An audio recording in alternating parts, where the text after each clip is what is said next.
Sma, Pentagon kupitia wizara yao ya ulinzi ya Marekani imeomba dola bilioni 200 kwa ajili ya kuongezea katika masuala ya kivita ambayo yanaendelea nchini Irani. Pengine hasa ulinzi kuomba pesa hiyo kuongezewa inaashiria nini hasa kwenye uzito wa hivi vita ambavyo vinaendelea huko Mashariki ya Kati? Kwanza, zamani silaha zilikuwa zinatengenezwa kwa sababu ya kupigana vita. Sasa hivi wanatengeneza vita kwa sababu ya kuuza silaha. Kwa hiyo moja ya biashara kubwa zaidi ni biashara ya silaha, the military industrial complex. Kwa hiyo ni biashara kubwa sasa hivi, na ukija ukiwafuatilia wote hao viongozi wote wamenunua mahisa ya kutosha kwenye hizi Boeing, Raytheon, Lockheed Martin na wengine. Kwa hiyo ni biashara kubwa sana. Ya kwanza, ya pili, kuna makala ambayo niliyatoa yale ya Iran versus Freemason. Nikaelezea jinsi ambavyo waziri wowote wa ulinzi wa Marekani anawekwa pale na the military industrial complex. Aliyekuwa wakati wa Biden, wanamuita nani, jina limenitoka. Huyo. Alikuwa ni board member wa kampuni kubwa sana ya silaha. Donald Rumsfeld, same thing. Sawa. Hawa maseneta na manani wote ukiangalia ukifuatilia wote wanahisa pale. Kwa hiyo cha kwanza ni biashara kubwa sana, cha kwanza. Cha pili, hivi vita vina gharama kubwa sana. Yes. Nimekwambia interceptor moja ya THAAD ni milioni 4. Kuna Patriot milioni 2, kuna zingine za milioni 1. Yaani gharama ni kubwa sana. Average inasemekana kwa siku hivi vita vinavyopiganwa inaikosi jeshi la Marekani bilioni 1 mpaka 1.5 per day average, lakini bado kuna damage ambazo zimesababishwa za rada zile na installation na. Kwa hiyo ni gharama kubwa sana. I say bilioni 200 ni hela nyingi sana. Sawa? Dola. Kwa hiyo ni biashara. It is business as usual, lakini pia inaonyesha kwamba huku pia mtiti upo yani. Lakini still pale kwa mwananchi wa Marekani ajue kuna upigaji pia ambao unaendelea. Of course. Mwananchi wa Marekani wapo ambao wako hawana free healthcare. Sasa ngoja nikuulize. Sasa hapa nataka tupate majibu hapa. Sisi tunaendaga kwa facts and logic. Sawa? Yes.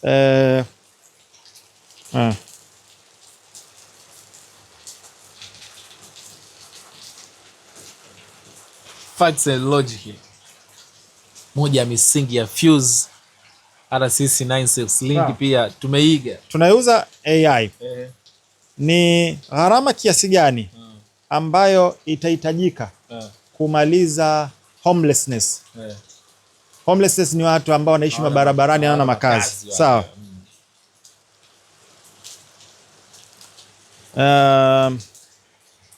Kwa USA lakini au muuliza kwa Marekani kwa sababu wao si ndo wanatumia hizi. Sawa. Kwa hapa inasema kuna bilioni 200, bilioni 20 hapa mpaka bilioni 10, kwa sababu inategemea na approach. According to HUD mwaka 2025 annual homelessness assessment report that there were roughly kuna watu 653 ambao experiencing homelessness on a single night, kila usiku Marekani. Sawa. Ambao ni 40% were unsheltered, kati yao 40%. Sawa.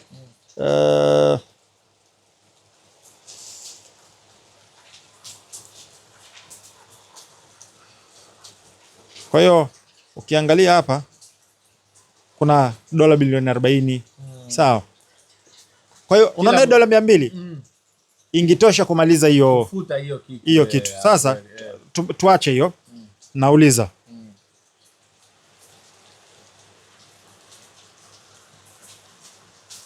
how much will cost to USD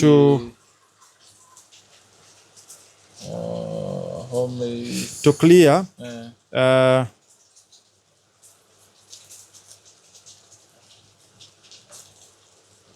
Student loan. Sawa. Itagharimu kiasi gani kumaliza deni la wanafunzi wale, kwa sababu mwanafunzi wa Marekani average by the time anamaliza chuo ana deni la $100,000. Dola $100,000. Sawa. To cost 1 trillion point 8. 1 trillion US dollar, 0.6 to 1 trillion point 8. Unaona?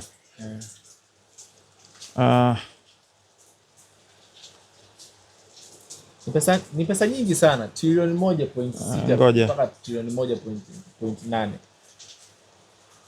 in total. Kwa hiyo unaona 400 to 500 bill blanket cancellation.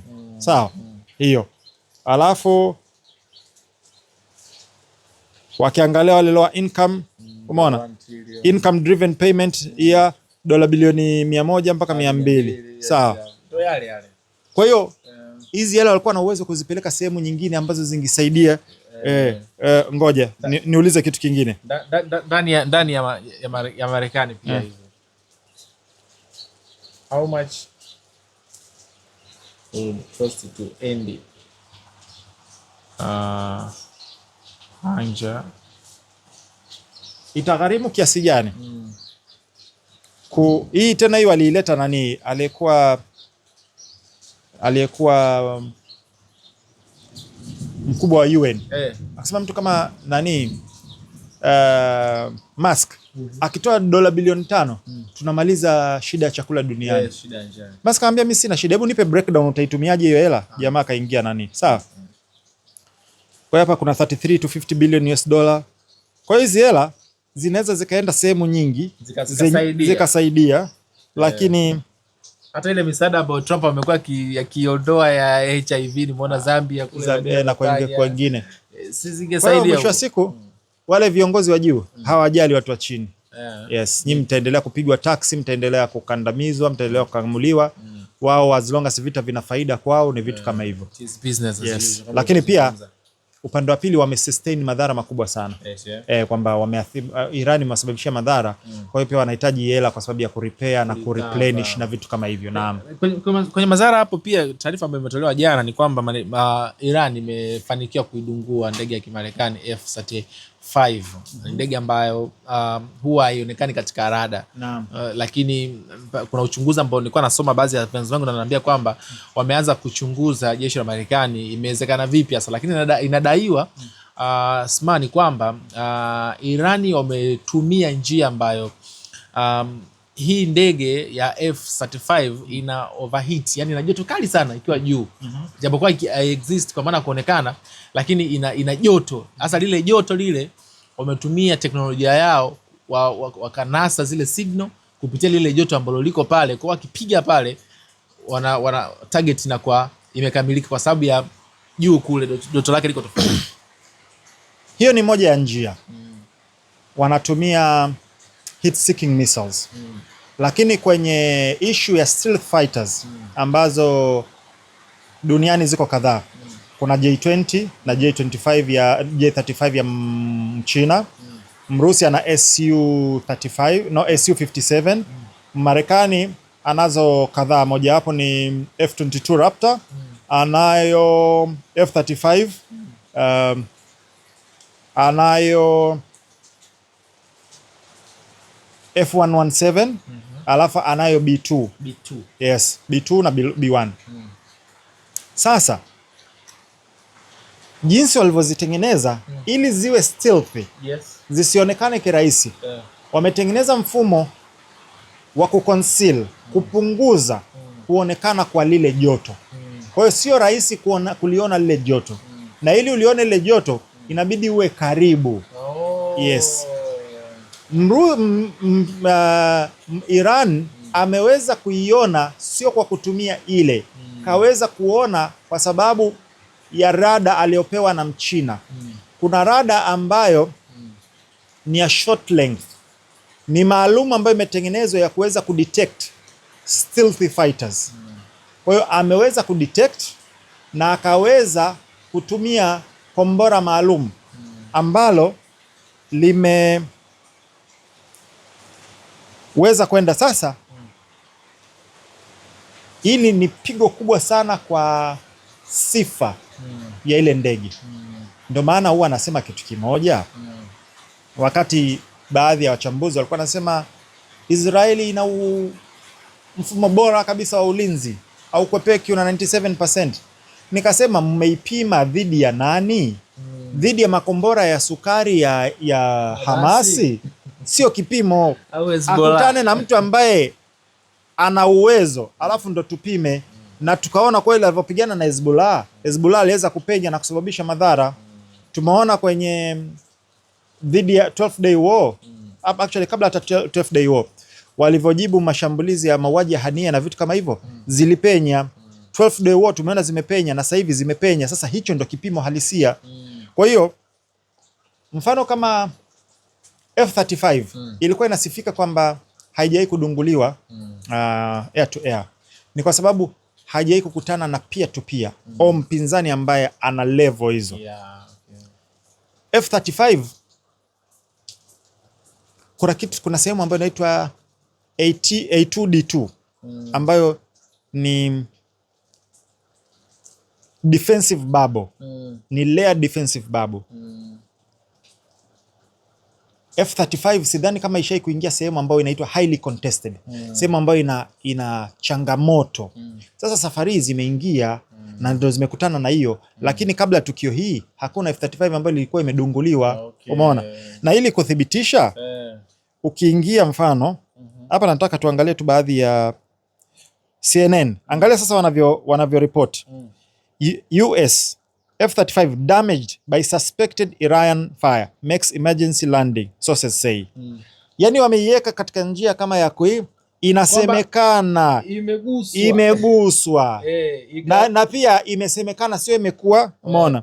Haya. Hao wengine wanasema Iran kutua kwa emergency. Mwingine anasema Iran claims F35 shot down, kwamba Iran inadai imedungua F35. Na video wamesema wanaonyesha. Hao wengine wanaripoti S35 pilot in stable condition after suspected Iranian strike, kwamba dereva yuko katika hali nzuri. Baada ya kushambulia. Wengine wanasema an American F35 was hit. Sawa, ilikuwa imechemka. Kwa hiyo kuna rada ambayo amepewa ya Mchina, inaaminika kwamba alitumia hiyo. Yes, na aina ya mzinga ambao ulitumika ni mzinga ambao ni heavyweight, hata F35 yenyewe haikuweza kuidungua, haikuweza kuigundua mpaka imefika. Kwa sababu ingeigundua mapema, umeona hiyo inaitwa hit aliyokuambia hiyo. Ni moja ya njia hit seeking, sio njia pekee. Na hit seeking kwa ndege kama F35 inabidi iwe kwa nyuma, kwa sababu nyuma ndo kuna engine. Kwa mbele kuona hit seeking ni ngumu sana. Sawa. Mchina ana photonic radar ambayo inaitwa proton entanglement. Kwa hiyo ni radar ambayo inaweza kupenya electronic warfare au countermeasures na kuweza kuidetect na kuitrace. Kwa hiyo ile missile ilibidi iwe imelock kwa nyuma, lakini kwa taarifa zinazosemekana kwamba ilitokea kwa mbele, na hakuna ripoti kwamba zilitumika flares. Flares ushakuwa na ndege ikinani kama inarusha baruti fulani. Sasa zile ndo za kuiconfuse ile heat seeking missile, kwa sababu inatoa zile baruti zenye moto mkali ili ile heat seeking missile iende ikafuate ile missile na kumpa nafasi ya yule rubani aitoroshe ndege yake. Kwa hiyo ni vitu ambavyo vya kiintelijensia na vya kitaalamu. Yes. Sawa. Sasa kumalizia ile swali. Kuna taarifa ambayo jana imetolewa, Irani imeendelea. Tunafahamu yale maandamano ambayo yalitokea mwanzoni mwa mwaka huu kule nchini Irani, waandamanaji wengi sana walikamatwa. Na mambo ya uandamanaji yamekuwa yakitokea sana sehemu nyingi sana, lakini kwa Irani wao ukiandamana mara nyingi kila mara unachokichukulia ni unaenda against sheria za nchi kutokana na kila ambacho wamekuwa wakikipigania wao. Sijakuelewa hapo. Burudia. Jana kuna wanaandamanaji ambao walikuwa wamefunguliwa baadhi ya kesi walioandamana. Umeona, tunafahamu kuna mauaji yalitokea kipindi kile, kuna jeshi la NDI, pia kuna waandamanaji ambao walikuwa na silaha, simenele, waliua pia baadhi ya polisi. Kwa hiyo kuna wale ambao walifunguliwa kesi. Ni kama sehemu zingine ambazo huwa inatokea, kuna baadhi ya waandamanaji wanakamatwa. Na jana ndo hivyo, kuna mwana michezo wa masumbwi na nini alinyongwa, anaitwa Saleh Muhammad. Umeona, huyu naye aliweza kunyongwa, na watu wengine wameanza kuzungumza ya kwao, kuna sema hii ni haki sio haki kwenye hili smart. Sasa katika yengo, kwa mfano vita kama vinavyotokea, mwandamanaji ambaye pengine nchi naona hiki sio sahihi, ni haki yao kunyongwa? Kwanza siwezi nikaliongelea kwa sababu hiyo kesi sijui scenario yake. Siwezi nikaunga mkono kunyongwa au kuto kunyongwa, kwa sababu scenario zote mbili inawezekana, kwamba kweli jamaa alikuwa ni hatia, alikuwa ni muhaini, alisababisha madhara kwa nchi yake, au inawezekana kwamba ikawa sio kweli, au huenda akawa amesababisha lakini sio kwa kiwango kikubwa.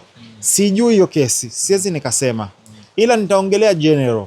Wahaini nchi nyingi huwa aidha wanafungwa maisha au wanauawa kwa sababu ya kusababisha madhara katika nchi yao, ya kwanza. Ya pili, kwa nini imefanyika sasa hivi? Nadhani ni kutuma ujumbe kwa waini wowote au raia yoyote ambaye anafikiria kuisaliti Iran au kuisababishia Iran, kwamba tukikukamateni hichi ndio utakachokutana nacho. Kwa hiyo inakuwa kama onyo.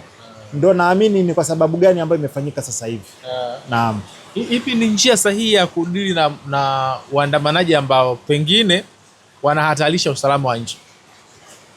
Sasa kila nchi na utaratibu wake, cha kwanza. Cha pili, hata hapa kwetu kuna ambao walifataga mkumbo tu, hawaelewi undani wa mambo. Wameona watu wametoka na wao wakatoka wakaenda, wamejazwa nani, baadaye ndo wanakuja kugundua kumbe tulijazwa, kumbe tulikuwa tunatumika. Sawa. Na hapa ambao wanafanya wanachokifanya wakijua madhara na sababu na ukweli wa mambo, hao watu wanahukumiwa tofauti, na kila nchi na sheria yake. Kwa hiyo siwezi nikaongea mimi nikasemeje.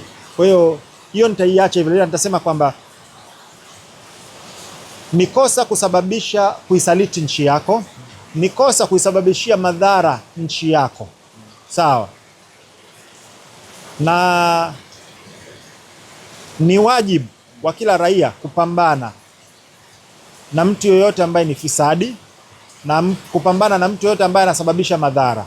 Kwa hiyo kama wewe ni raia unaona kuna mtu anasababisha madhara, au hata kama ni kiongozi anasababisha, ni mhaini au ni fisadi, kuna njia ya kudili na hivyo vitu. Unajua, labda Bwana Nguchiro kafanya ufisadi, na ni kweli kafanya ufisadi. Simply because amefanya ufisadi, sio kwamba mtu sasa uchukue hukumu mkononi uanze kumhukumu. Mwingine anataka kumkata shingo, mwingine anataka kumchoma mkuki, mwingine anataka kumchoma moto, mwingine anataka kumtia ndani. Kuna procedure ya kumhukumu na ana haki ya kujitetea. Umeelewa? Kwa hiyo mkishagundua, pelekeni kwenye vyombo vya sheria, ipate procedure yake, iamuliwe. Kwa hiyo mtu kutenda kosa ni kitu kimoja, na kuhukumu kutolewa ina process yake, na hizi process zimewekwa ili kuepusha mtu kudhulumiwa. Mimi naweza nikaamka kwa sababu bana, wewe umeniibia maiki zangu, kwa sababu hapa tuko kwangu, unashutia kwangu, na hizi maiki ni mali yangu kwa sababu uko kwangu. Simply because nimekushtumu au nimekutuhumu, haimaanishi basi uchukuliwe ufungwe. Kuna procedure zimewekwa za kuthibitisha madai yangu, lakini ya kukupa fursa na wewe ya kujitetea. Ndio maana kuna hiyo procedure, ndio maana kuna mahakama, ndio maana kuna sheria, ndio maana kuna vitu kama hivi. Nimeona pia baadhi ya watu wa haki za binadamu nchini Irani wamelikemea hili. Pengine ni kawaida wao kuwa upande hii. Sijafuatilia kwa kweli hiyo, kwa hiyo siwezi nikaiongelea, na Nataka kujua ni haki za binadamu wapi? Ndo wale ambao Trump kasema kwamba sisi tunaunga mkono mashoga, alafu Marekani haiungi mkono, no, Iran haiungi mkono mashoga, si ndo hiyo human right? Sasa sijui ndo haki hizo au ndo haki zipi? Watu wanaodhulumiwa, watu wanaouawa. Unajua haki za binadamu, hata wa Irani kupigwa mabomu pia wanatakiwa haki za binadamu, waseme jamani, hawa hawatendewi haki zao. Kwamba wale wanafunzi 180 waliouawa kwa bomu la Marekani pia wanahitaji haki zao za binadamu. Sio kwenye hili peke yake. Na huku Trump tumemsikia akisema bana, sisi Marekani tuna demokrasia, tunaunga mkono nini hivi. Unajua Irani walikuwa wana VP, makamu wa rais mwanamke, kabla hata ya Marekani kuwa na makamu wa rais. Vice President. Vice President wa Marekani wa Iran alikuwa mwanamke. Washawahi kuwa na Vice President wa Marekani wa Iran mwanamke kabla hata ya Marekani. Sasa nani ambaye ana haki za wanawake? Wanawake Irani ni wengi sana, ni wasomi. Kuna sana. Na literacy rate yao. Profesa Marandi yule mkubwa wake wa chuo chake ni mwanamke. Hebu ngoje nikuwekee hapa kitu kidogo. Kwa wanawake nchini Irani haki yao wanasikilizwa sana na mfumo huo. Angalia unafanya kazi Iran, sawa. Asilimia hizi ni kutokana na takwimu. 99 ya wanawake Iran wana uwezo wa kusoma na kuandika, literacy, sawa. Marekani ni asilimia 87, sawa. Wanawake asilimia 62 wana access ya kufika chuo kikuu, elimu ya juu. Marekani ni 57. Wanawake ambao ni wakandarasi kwenye sayansi na engineering Irani ni asilimia 70. Marekani ni asilimia 23. Sawa. Wanawake ambao wanasomea tiba, udoktor na vitu kama hivyo, medicine, ni asilimia 60. Marekani ni asilimia 45. Female doctors Marekani ni 49. Irani ni 49 asilimia. Marekani ni 38. Sawa. Marekani hakuna wanawake wale ambao unajua ile OnlyFans ulioshasikia OnlyFans. Marekani hakuna ile. No, Irani hakuna ile.